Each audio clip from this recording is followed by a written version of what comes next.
welcome to another episode of Hip Hop Hoops. I'm your host, Anthony Gadero. Today we got a very, very special guest, Woods, Yes, Mr. sir. Chris Blackwood. Yes, thank you for having me. Thank you for coming, my brother. Thank you for having me. When you started playing ball and you started getting that love, what was something that you wanted to do? Like, was it the league? Like, what did you want to do? With me, it was like, okay, I started loving the game. Mm-hmm. My thing is I wanted to get a scholarship. Right. You know, that was my thing. I wanted to get a scholarship in the U.S. Back then, obviously getting a scholarship was way harder than it is now. Right. But, that was my goal because, my sister was like, school is too much. Right. I don't want you paying this all back. And I just Right. want you to have a fresh, clean start at life when you're Right. done school. So that was my thing. What was it for you with basketball? Was it just the league It right was, from the it jump? was, it was just, I just wanted to go pro. Yeah. You know what I mean? I knew the NBA was there. My father told me about leagues in Italy and Spain and all that So you stuff. were hip to this. I wasn't hip to overseas then. I was just hip to getting paid to play basketball. Yeah. You know what I mean? And finding a sport that I could do, finding a sport that I could excel in, which was basketball. Everybody thought it was, and it was just to get paid for it. I knew the scholarships, or even though I didn't get one, but like, if I had someone telling me, yo, the scholarship is the first thing, that's what you need to conquer, and then everything else is a bonus. If I would have had that mindset, maybe the cards would have been a little different for me. But yeah. Who would you say was a player that you patterned your game after? Well, back in the day, Isaiah Thomas, the original IT. He was one of those. Not the new IT. Not the new IT. I like the new IT too, man. You know what I mean? Before the injury and stuff. Shout out IT. He's coming back though. He's doing his thing at Washington. But Is he? yeah, kind of. Really? I think Last so. time I seen he was getting suspended for Yeah, 2 I know. games. I think he got a little sensitive with that. You know what I mean? But at the end of the day, the fans nowadays, man, they throw those words at you, man. I know, but you've been in the game for how many years and you can't handle heckling now? But heckling is like the heckling has enhanced. How many times have you played in the game where someone said something to you that you wanted to just go in on them? Real talk. But I let my game do the talking. Exactly. You know what I mean? That's all it is. Yeah. Let your game do the talking. I hear you, man. But he's on a short leash. You know what I mean? That probably getting the PT that he's looking at, the playing time and all that good stuff. So maybe it was just a frustrating day that day. And Philly, you know how they get in Philly, man. Yeah. Philly fans, they'll boo their own team. Yeah. You know what I mean? Yeah, just like the New York Knicks fans. Exactly. But yeah, IT, man, Isaiah Thomas, the original. Right. I used to pattern my game around him. My dad was a Detroit Pistons fan more than a Chicago fan. Nice. Back in the day. So your household didn't like MJ? Nah, my dad wasn't really feeling MJ. He was more of a Isaiah Thomas. He was into team play. Detroit was killing it back then too. They were. You know what I mean? And they were like the up and coming team in the '80s. Yeah. Like they were right under the Bostons and the Lakers. Yeah. You know what I mean? So when they had their time to shine, Isaiah Thomas was leading that. Isaiah Thomas, I would say is one of the more underrated guards. Like I don't know if it's what he said or how he handled when he lost to the Bulls that year when he just walked off the court. I don't know if that's what's like not giving him the respect that he deserves. It has to be. Because the guy's a 2-time back-to-back NBA championship. Like he one of the best guards. One of the best guards, but he doesn't ever get named. Like it's always Magic. Top of the list of the point guards. Now they're trying to slip in Curry up there as one of the all-time greats. Yeah. But I don't think he gets that credit. And I think it has nothing to do with basketball. I don't think it has so either. Nothing to do with it. The eye test will show you. The accolades will show you that is the OG of all point guards right now. You got a few up-and-coming point guards that we can just talk about a little later. But so Isaiah Thomas takes the crown. So what does that position mean to you? You're the point leader. Guard. You're the leader, man. You're the head of the snake. Right. You know what I mean? Although you're the head, you gotta feed the muscle. You know what I mean? And I was fortunate enough to always play with muscle. Yeah. You know what I mean? Shout out Denham Brown. Shout out Big Shane. Shout out Andrew Carpenter, Kevin Francis. You know what I mean? Big Bird, Jeffrey Ferguson. Shout out Bird, man. You know what I mean? My guy. I had I've been blessed to play with a lot of muscle. Buggy, B-Man. You know what I mean? Like, guy. Guys like that. Yinka Bakari.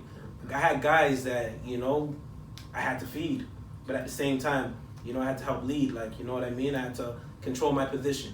As long as I can control that one position, everything else will fall into place. Right.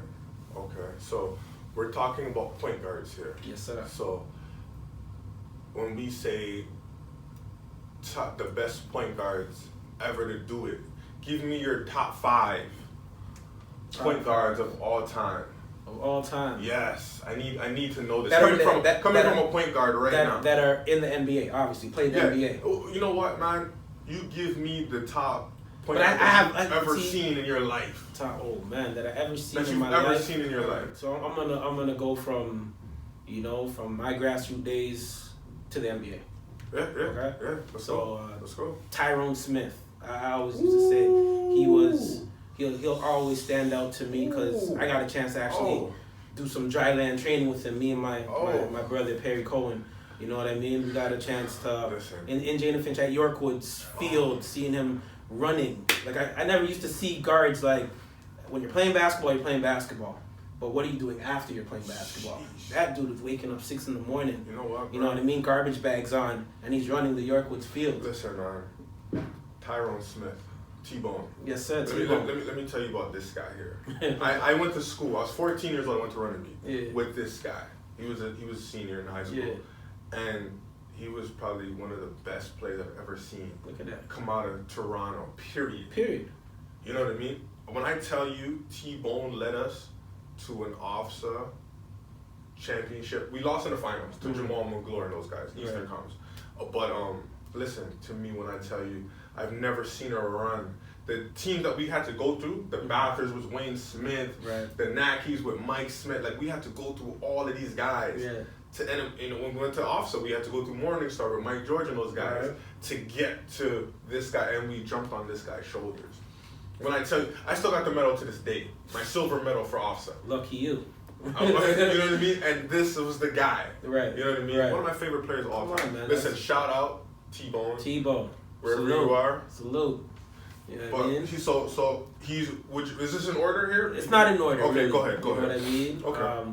It's a good thing that you mentioned, Eastern when you guys played them in OFSA back then. Yeah. Colin Charles was somebody that I always thought was tough. He was light years ahead of everybody else to a certain degree, and it's crazy that T-Bone kind of lost to him in that matchup. Like, you know what I mean? To be honest, in that matchup, T-Bone got the better of him. Good, but it was just Calvin Miko and Jamal McGlure, of course. We had no one to match up with those. Those guys are 6'10", 6'11", and then you had like 6'8", 6'9". Right. So they were too big for us. Right. Way too big. Then when you went to St. John's, like, watching him on TV, like, I just seen him in person, I'm watching him on TV, and he was so fast, like, you know what I mean? And then it just brought back, like, I see T-Bone always running, so maybe he's running in the off season, like, just staying in shape, being quick. That was something that I stole from him. And then, so shout out Colin Charles for sure. And then Steve Nash, obviously, like, you know what I mean? I kind of passed my game around him to a certain degree because I wasn't athletic. I was quick. I was quick on the court. I wasn't like, Coach Rowe always used to say, like, you're not fast enough, like, or, there was a prototypical point guard back then that you had to kind of be like, you know what I mean? Similar to, like, T-Bone, to Colin Charles. Right. Like, you know what I mean? So I understand what he was saying, but that wasn't me. But so I had to look at other guys, and Steve Nash, like, his jumper was, he was automatic. He don't miss, you know what I mean? And he just controlled the game. Zero athleticism or sneaky athleticism to a certain degree. Like, you know what I mean? It wasn't like some Harold Miner, or even Isaiah Thomas, but he was so skilled, man. He could, bounce pass with the right, left, just as good with the left, like, layups, like. And he was a winner. He was tough. He was a winner. You know what I mean? So Steve Nash was on my list.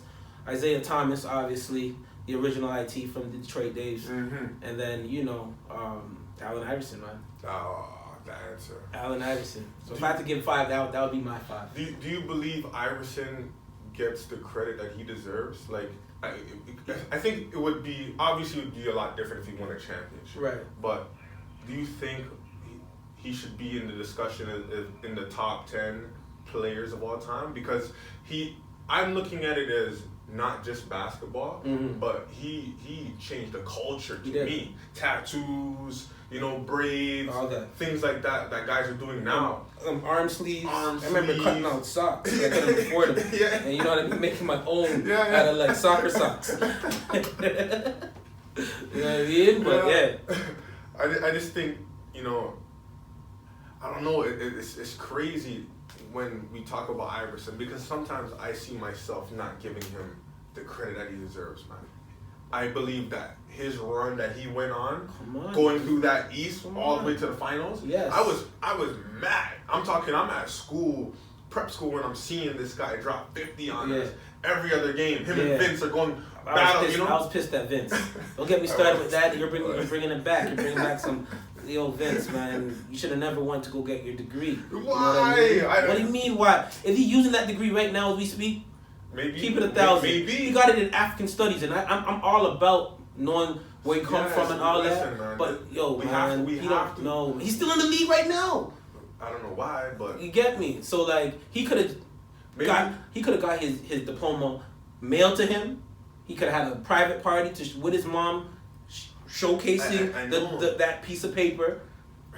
He could have been in the gym. Could have worked on that turnaround shot that he got at the end. Remember, Del Curry passed him that rock. You know what I mean? He got the guy off the ground, pump faked him, shot it, missed it. You know what I mean? Okay, if he would have been in the gym a little extra longer, he would have probably made that. The guy said he makes that shot 9 times out of 10. Look at that. 9 times. Should have been 10 out of 10. Really. No, he had to go to North Carolina to go get his degree for African studies. Help me to remember this way, Vince. That was to go into To play against the Bucks. the Bucks. To go to the Eastern Conference Finals. I'm trying to think of this series between Philly and the Bucks. How did that didn't last too long. It didn't last too long, and Philly remember, ran and that kind of showed you how ill Allen Iverson was. Like he went through Big Dog, Glenn Robinson, Ray Allen, Sam Cassell. Yeah. They had a big three basically before the big threes were even a thought. Oh man, that was a big. He'll just post you up from half court all the way down if you were a smaller guard, right? But AI went through that. I forgot the series if it was 4-2, 4-3. Yeah, I can't remember. You know what I mean? But kudos to that. Like, and then stealing one against the Lakers. That the first game. one, honestly, when he came out smoking like that, and he stepped over Tyronn Lue, yeah, and I was like, you know what, man, I wanted Kobe and those guys to just blow them out because I was so mad. I was in my feelings. I was, man, because they beat my Raptors. Right. I was heated, so I wanted them to lose. But after that game 1, I was like, you know what, man, I'm going for the little guy, man. Straight up. He had my vote, man. I was happy. It was similar to like yesterday, like seeing Shea rip the Raptors. Like, you know what I mean? He ripped us. He did, and like, I didn't want us to lose. I would rather him rip us, but we still win. But seeing that was like, yo, salute. You know what I mean? And then to seeing what AI did to the Raptors back then, you know, we just gotta salute it, man. Like, definitely had more heart than Vince. Straight up. We're gonna leave my guy Vince alone. Nah, Vince, man, I love you, man, but I'm still hurt.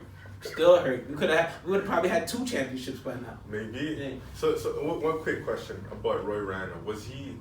Because we know him as just this mastermind, like smart, brilliant coach. Was he the same smart guy back then? Like, or can you see the improvement? Oh, I definitely see the X's and O's now. Yeah. I think from maybe his last couple of years at Eastern to doing the Team Canada stuff to the Ryerson stuff, you definitely seen the evolution in regards to X's and O's. But back then, the X's and O's were there with like a foundation maybe, but it was more player relationship that he was great at developing. Oh, okay. And through that relationship he gets the best at you. So that relationship he had with me on a personal level, I just didn't want to let him down. So he goes, Blackwood, I'm putting you in this position right here. You know what I mean? You're gonna beat your man. You're either gonna have the basket or the help is gonna come. Make the decision. You know what I mean? You know what, man? I just love the way, like, we're talking about this guy right now. He coached at Jeffries, Eastern. You know what I mean? And then he's in the NBA doing his thing. Like, I think that's just amazing. Come on. You know what I mean? And then it kind of adds. He tells me all the time that I was one of the best guards that he ever coached. Yeah. So even though I didn't make it where I want to make it in the game that I love so much, you know, hearing that all the time from an NBA coach, you know what I mean? And I love that you guys still have the relationship. Yeah, like, man. I love the fact that, you know, you guys are like family. Yeah, I love it. He's the godfather. It just shows that he's such a real person. You know what I mean? I really respect that, man. When they came to play the the Raptors this year. Like, you know, I got that call up, man. Yeah. You know what I mean? I wasn't too sure I was gonna get that call up, like, cause I know there's so many people. Yeah, he knows. You know what I mean? And I think they were heading, their next game was against Atlanta, so he was telling me that there's not gonna be that much time to chill. Yeah. Like, you know what I mean? But then boom, you go Blackwood. Just make sure you're there. Make sure you meet up with Patrick Tatum, and you guys are in there. And I was like, wow. So when I got there, watching the game from some pretty decent seats, and then this was the first time that I ever got that other pass to actually go on the court and meet Roy and whoever comes on that court that day. Yeah. But it was a different. I'll never forget that feeling. And then seeing like the champions on the Raptors court where it said champions, I'm like, dang, I'm here, baby. You know, for that moment, I felt like, you know what I mean? I made it, you know? But, shout out Roy Rana, man. He's doing his thing, man. And hopefully there's more to come from this. You know, the journey's far from over. Okay, you know, you're from the Finch area, and I just want to change topics real quick and talk about music, okay? There's a lot of, you know, young artists coming out in the city right now, and you know, they're from Finch. Yeah. You know, you got the guy Pressa, and you got Houdini. Well, I'm not from Finch, but he has that affiliation. Doovie. Yeah. You got LB Spiffy. There you go. You know what I mean? Oh man, there's a lot, man. But you know, sorry if I forgot. Like Corey Fila, obviously. You know, Friday Night, September. You got some guys, man. Where I want to go with this is, you're a guy who's in the community a lot. Like, I know you through basketball, but I love what you do. When I see you know, you're in the community, you wanna, you know, talk to kids and help them. And when you see, like last week, you know, we had a few murders, or if it wasn't last week, it was the week before. You know, we had a few murders of these young kids. You know, getting killed and dying and getting shot, and you know.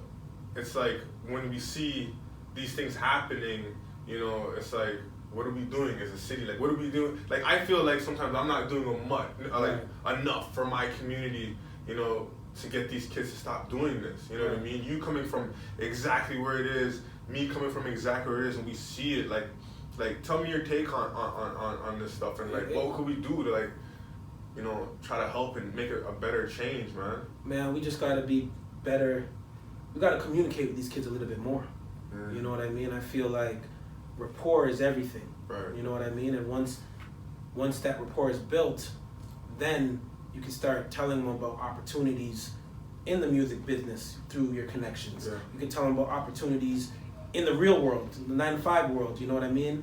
Tell them the opportunity and resources that they have in the schools that they're at. Because all these kids are between the ages of 14 and 21 maybe, and the bulk of them are like 14 to 18 still in high school. You know what I mean? So it's just more so just talking to them and not passing judgment, because I think there's a huge gap between, you know, the OGs, because back in our day we had OGs and our OGs were 30 plus. You know what I mean? Good chunk of these guys now, their OGs are 21. Like right now Finch is like, you know, I call Finch Never Land. You know what I mean? Everybody's Peter Pan, like, you know what I mean? But it's kids leading kids. You know what I mean? And then the elders that are there, you know what I mean? It's just, they haven't talked to these guys in so long. There's a huge gap. There's a huge gap, man. And that gap could have been filled with some positive energy, with some resources, some networking speeches or whatever. But it's not there right now. So within that gap, it's just leading to more miscommunication, more kids they're drinking syrup and doing all types of crazy stuff, and then their emotions are getting the best of them, and they're acting without thinking. I definitely think the way things are different now, 100%. You know, back then, you know, in our times, taking drugs wasn't cool. It wasn't. If you took drugs, whatever it was, you were being on the block where all the hood mans are, even all the mans that are making their money, being on that block wasn't cool. Yeah. Like real OGs will be like, "Yo, you're a basketball player. What are you doing here? Get out of here. Yeah. Here, hold 20 bucks. Go out, buy yourself some food.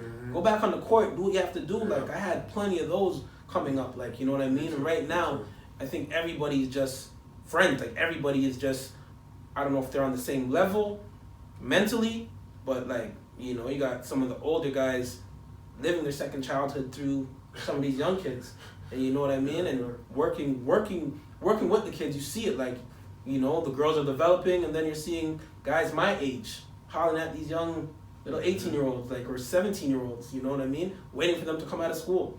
You know what I mean? So it's just like that communication piece has to be more. And I think as a whole, like, that's why I rate Falstaff so much right now. You know what I mean? There's a few community centers that I know that are actually bringing in these young people, and providing them with resources, and providing them with that rapport building. You know what I mean? I also look at it as when I was playing ball, I was able to go anywhere in any hood. Yes. That universal hood pass. Yeah, man, I would go to Jungle, I would go to Scarborough, Rex, I'd Region. go to Rex. Now it's not happening. It's not. It's not. You cannot go anywhere you want to go. This is why you have to have other, like, certain areas set up. Like, I gotta have a Rexdale set up for guys to come and hoop. I gotta have a Finch set up. You know, guys can't come to Falstaff. You know what I mean? And I think it's so different. Like, how can we change that, man? You know, do you think it's something that we could change? Well, it all depends on the decision makers, man. I think the decision makers, they know this. The conversation that we're having, the decision makers with the city, they know what it is. So I feel like they gotta do a better job in regard to their screening process and bringing in guys like ourselves to be placed at all these different community centers to bring in these kids to utilize, you know, basketball as an engagement tool, the arts as an engagement tool. Like, all these engagement tools are just waiting to grab these young people, but no one on the front line is there to grab the young people to bring them in. You know what I mean? That word of mouth is not there yet. It's there for a quick second, and then it's gone. You know what I mean? I think it's just a little unfair. Like, you know, I'm at work, and you know, a kid tells me, you know, I wanna help you with your show. You know, where do you record? And I tell him, and he's like, oh, I can't come over there. Yeah. And I'm like, and he's like, you know, he wants to help bad, and you know, this is where I record, but he doesn't want to come around here because you know. And look at that. I think that's just sad, you know. We got to bring the resources to them. I mean, that old way of doing it, like, you know, having one station for everything to happen at, like a kid from Jungle, you know what I mean? They probably want to record stuff. This is the perfect place in Falstaff to come, but because of the beef, they can't come down here, right? So why can't we bring more programming, more dollars into the Lawrence Heights Community Center? You know what I mean? It has to be like that across the board. You know what I mean? The money's there. I think it is. Our decision makers, I think we just got to do a better job as a collective, getting people doing a little bit more research, finding those movers and shakers, because there's a lot of movers and shakers in the city that have great rapport with a lot of young people. You know what I mean? Find them and make that connection. Because if we don't, you're just gonna CP20. I mean, CP24 is starting to move it's starting to be like a movie. Like, you know what I mean? I can't watch it. It's crazy. Because it's like shooting every night. Right. And then, you know. And then they're getting snarky with it too, man. I had to post something about Cam the other day, man. He came to my plaza in Jane and Finch there at Yorkwoods, and then he was talking because there was a shooting there, and there's bullet holes in some parts of the building, and then he was like, "Oh, this bullet hole was here from last fall." I'm like, "Bro, are you trying to like throw shots at the, no pun intended, but like, are you trying to throw shots at our community? Like, this is not a place to be, or this is not a place to live. This is not a place that has resources. This is not a place that has diamonds, that kids that are solid individuals. You're just providing this stereotype to the masses in the entire country." Using his platform. Man. I wasn't feeling that. I understand what he was doing. He probably didn't mean no malice by it, but at the same time, like, that's the world we're living in right now. CP24, it looks like a movie. So it's just like, yeah, we just gotta do better. I want to talk about a little bit of hip hop. Still, I'm happy of where our city is. You know, where it's coming as far as hip hop. I love, you know, how it's evolving, just like basketball. We're starting to get more stars. Guys are becoming YouTube sensations with, you know, getting millions of views. I love it all. You know, my only, you know, pushback from that is just, you know, just the killing and just, you know, my hood is better than your hood, Yeah. and then it becomes so simple. But then someone ends up getting shot and killed off of that. And like I think we need to stop that aspect of it. But what I was trying to say is I think things are so different how they are now than when we were like, okay, I was able to go to any area and play basketball that I wanted to go. There was no like restrictions, right? Taking drugs wasn't a cool thing. If you took drugs, you were considered a custody. Right. And people are like, I don't want to hang with this guy. You're He's a fiend. custody. Right. Because custody steal, they rob, they do all those things, right? And then if you snitched, snitching wasn't something that you could do. Where if you were considered a snitch, I don't want to be around you. Right. But now it's like you might be a snitch. Oh, he had a reason to do it. Yeah. So where justify it. Yeah. So where I'm going with this is I think the whole 6ix9ine thing. Yeah. Like, give me your takes on that because I was watching an interview with this guy Whack 100 or whatever his name is, and he was saying, well, 6ix9ine didn't do anything wrong. Right. And I'm sitting there like, what's this guy talking about? I'm like, hold up, man. Let me send it to somebody else. Maybe I didn't see what he was talking about. Right. And then he goes, well, if the guys that he was around and the real OGs and the real gangsters really knew that this guy was a clown, right, he did exactly what he was supposed to do. So he's not blaming 6ix9ine. He's blaming the guys that were with him. So just give me your you how know you what? feel about that. I mean, Whack 100, he's an OG from Cali. I think he's a clout chaser at times. You know what I mean? But he speaks the truth most of the time, and that's 100% true. I strongly believe, like, Treyway, they were saying, I think Shadi was saying, like, they're the new death row. You know what I mean? And, like, when you say you're the new death row, you know how much stuff comes with being affiliated or being known as Death Row. Mm-hmm. If you rewind back when Death Row was running stuff, or was on the verge of running stuff, or battling with Bad Boy and all the shootings, Pac, Biggie, all that. Mm-hmm. When you say Death Row, so right then and there, that just brought so much attention to you. You know what I mean, in regards to street stuff. Yeah. And come on, man, you knew 6ix9ine wasn't built like that from the jump. I seen footage of him. He was a Crip one time, and now the Blood. Yeah. You know what I mean? Like that was like a violation in itself. And you guys still brought him on. He made you guys a lot of money, but at the same time, you knew he wasn't built like that. And it was only a matter of time. I don't think he would have ever snitched if those guys didn't bang his baby mother. Mm-hmm. You know what I mean? Or did what they did with his baby mother. You know what I mean? He's a lover boy. Like he loves girls, like, you know what I mean? And those are the type of guys that you can't bring into a circle. Like, he's just a good kid. Yeah. He was a good kid that just made a few bad decisions. Now, he's about to come out, in February or March or something like that. Something like that. You know what I mean? He worked with the feds, and Shadi got to take that one on the chin, man. And the whole Treyway movement, they got to take that on the chin. Shadi's lucky. I think he got like 15 years. Right, or something like that. Right. They should have never brought him in. Or if they're gonna bring him in, just have him stay in his lane, make music. It could still be that rah music. Yeah. You don't gotta go out there going on little movements with them. And I think I like everybody's. I think we can question everybody's life to some degree. As far as what they were doing, because everybody says I was selling dope and I was doing this. Right. And I was doing, probably a lot of the guys are lying. Right. You know what I mean? But they don't get exposed because they don't do this. They don't ever get caught up. And, exactly. You know what I mean? I think if 6ix9ine just sat there and didn't and he should have let those guys do all the talking for him, all the badness for him, and he just would have sat there. Exactly, and he would have looked more of a boss. And he would look more like a boss. And and then the snitching that he's doing now, people wouldn't look at it so bad. Right. You know what I mean? They'd be like, you know what? Well, he's showing you right there who he is. But guess what? You know what I mean? When he comes out, he already has a few deals lined up. Yeah. What do you think about that, man? Do you think he's gonna come out and are people gonna, how do you think people are gonna respond to him? Because they were talking about the Breakfast Club. Yeah. They're not bringing him up there, but I think they're lying. They're lying. I think they're gonna bring up there. I think they're gonna interview him. Unless something's gonna happen to the Breakfast Club in general. Yeah. Because that whole Angela Yee and Charlemagne little beef thing. Are they beefing? I don't know. It seems like everything's cool, but you never know. Like, you know what I mean? Charlemagne's he's.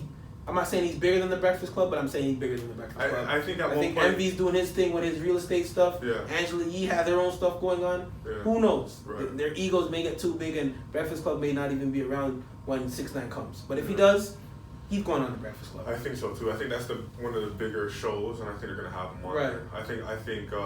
I think the ratings are just gonna be too crazy. It's gonna be crazy because you know Charlemagne's gonna act the fool. Whoever interviews him, yeah, is gonna be crazy. Yeah, they said they're not. Envy said he's not, but I don't buy that. Nah, man. I think they're gonna have no choice. Yeah.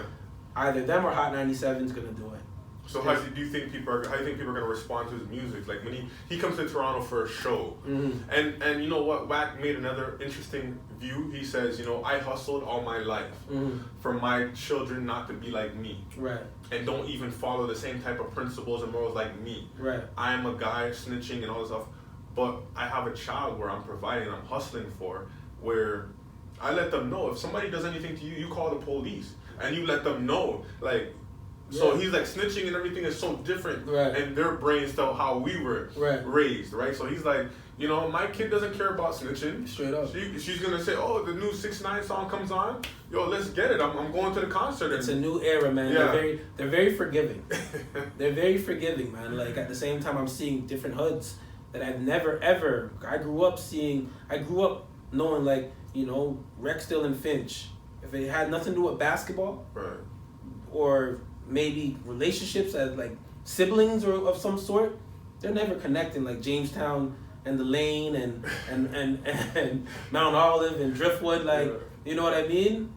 Everybody's connecting now. Everybody has, it's either they have like a common enemy or, you know, they're very forgiving.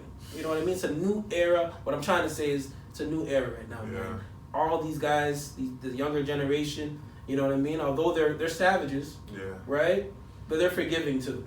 You know what I mean? So I'm saying that to say when 6ix9ine comes out, his first single is gonna probably be like #1 on the charts, possibly. I think so. Right? I believe it will.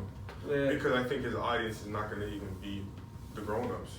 So it's gonna be a bunch of he doesn't care. And now they could dance to it. They can make a little dance to it. I think the one mistake he should not do is he should not carry on crazy anymore. Don't carry on with no badness, and just focus on just good music and the younger audience. I think he's gonna be doing the same thing, man. If he does, then he's just honestly, gonna ruin himself. He's gonna have a crap load of security with him. I think you need. Yeah.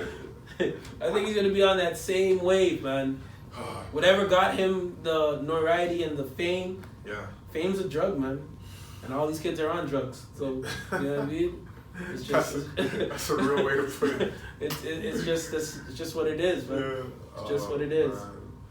All right, moving forward. Let's talk about, you know, the clothing line, man. Yes. Like, you know, I see you doing your thing, man. Yes. Brand slammers. I have to obviously get, you know. Let's go. That's our property of edition right there, man. Representing my area, my 121 Hubbard, man. You already know. You know. Born and raised, so yes, sir. Obviously I had to get this shirt when I seen it done. Yes. You know, it was amazing. I love the quality and all that stuff. Yes. But just tell me how this all came about, man. You know what? Brand slammers. I send all the praise for the idea and just the way he moves to my younger bro. Right. You know what I mean? Jason Blackwood. It was his idea to start this brand. You know, he told at the beginning, Grand Slammers was just block letters saying Grand Slammers with a dollar sign at the end. Yeah. And he told me it was just about those that are grinding, that are working to be better, that are working to get from point A to point B. He told me that, and I was just like, you know, bro, it's not what you know, it's who you know. Like, you know, this is a great idea. I see the T-shirts and stuff. We gotta change that logo. So I connected them with a friend of mine. You know, and I always told them, like, it's not what you know, it's who you know. And they spoke for like maybe 20 minutes, 45 minutes, and it went from block letters to this. You know what I mean? If you look at it, it's like a clock, you know what I mean? And it kind of says, well, it's supposed to say grand. The hands is an A, you know, and that's where the grand comes from. But when you look at it, it looks like grind, you know. So you know, the work that you put in, you know, obviously it takes time, but you gotta grind, you gotta work for it. You know what I mean? And it's more like a lifestyle. We see our mom, you know, and I know a lot of people have the same type of story. You know what I mean? Their mom or their dad, you know, just putting in that work to live in this crazy, expensive ass society. You know what I mean? But yeah, it's a lifestyle, man. We wanted to create a brand that was more that people could relate to, lifestyle-ish wise, and then kind of make it look dope when you're wearing it. So yeah, man. I mean, shout out to my bro Jason Blackwood. You know, he kind of watched. Obviously, I'm his older brother, so we kind of see my mistakes and my errors in the ball game. You know, he was a ball player himself. He's still sick with it. Did his thing at Emory. I always shout out Corey Joseph and DeVoe Joseph, because I guess Emory and Pickering back then used to have their battles, and Carlisle, you know, who was at Emory as well. But those guys still connect to this day. You know what I mean? So that kind of shows me once again, like, okay, Jay, you were in that lane of, you never know if you would have stuck with it. Who knows where you would have left? Where you would have ended up in the game? But he stopped that a little early. You know what I mean? Dabbled in that drug world a bit. You know what I mean? And then, you know, I came home. I kind of not slapped him on the wrist, but I kind of had to show him, like, you know, we only got one mom. You know what I mean? Can't be stressing out mom dukes. You know what I mean? You got to find another avenue. And then, man, once I said that to him, he went with the clothing line, came out with a book. The book. You know what I mean? So let's talk about this book. I Am Jaden Finch. Yeah. You know, and it's just. I didn't have no clue you had a book, man. Yeah, he actually had another. He had another book too, man. I should have brought it, but this is one of the best. I like to call them the best sellers. Yeah. Locally, you know what I mean, and it's just his story coming out of Finch. You know what I mean, and all the different distractions that could distract you, but sometimes a distraction can be a blessing. You know what I mean? That can lead you to another way. So he's on that another way right now, and we're just building together, man. We're trying to keep everything, you know, family based, and we got a huge family. He ain't got no kids yet, but he got a bunch of nephews and nieces now. So where can we get the clothes from? And the book, like, we got the book here. I Am Jaden Finch, and you know, we got the hoodies, man. Yeah. Oh, you know, you got the tech fleece, the hats. The hats. You have it all, man. Go to our website, obviously, www.grandslamers1988.com. You can place your orders there. That's our online store. It's dope, man. You can hit us up on IG. You can hit up our business page is at Grand Slammers on IG, and you can hit me up. My personal is at gentleman_hats. What's up, for all of your Grand Slammer goodies, you know? Okay. So tell me, you know, what's going on now with you? Like, you know, do you have any, you know, are you speaking anywhere? Like, what are you doing? Man, I'm grinding, man. My 9 to 5 is I work at Westview as a safety school based monitor, also known as the hall monitor. Doing a lot of different projects. I work with the Citizen Empowerment Project, you know, just engaging youth to go out and vote and just be a little bit more politically, you know, strengthen your political mindset, like, you know what I mean? Because decision makers comes from politicians, and we got to get in on that, you know what I mean? Because clearly decision makers are not letting us down, but they're kind of letting us down a little bit, you know what I mean? So we got to get in on that. You know what I mean? So yeah, I'm just straight grinding, man, and there's no, for the parents out there, there's no manual on how to be a great parent. You know what I mean? You just gotta provide that time and find that passion for your kids and rock with it. So I'm a full-time father as well, and I'm still learning how to be a husband too. I see you, man. I'm learning from you when I see you with your kids, bro. Thank you, man. And you know, whatever they want to do, man, just rock with it. You know, I'm very fortunate that I got my 2 boys, you know, want to rock with basketball. So, you know, especially my younger one. So and you're coaching them too, right? I'm coaching. Yeah. Actually, we have practice at 4:00 today. You know what I mean? Shout out the Andre DeGrasse Basketball Holiday Classic. Yeah. We were in that this past weekend, and You know, they're only in grade 3 playing against grade 4, so you know we got handed our first game, but we finished 2-1. So you know, you're only as good as your last game. So we're pretty good because we won. There you have it, man. Yeah. I want to thank you guys for tuning in to another episode of Hip Hop Hoops. I want to thank my guest, Mr. Blackwood Woods, for coming through. I appreciate you, sir. Yes. Hold up. My bad. I had to send a shout out. One more shout out to Chris Paul, one of the illest point guards to ever do it. You know what I mean? Reminds me of the OG Isaiah Thomas. You know what I mean? He's gonna be a Hall of Famer. I know he has no rings. You know what I mean? Kyle Lowry's up and coming as well. Don't sleep. But CP3, you know what I mean? The point guard. I had to throw that in there. You know what I mean? He knows what it's all about. Get your merch, man. Get your merch, man.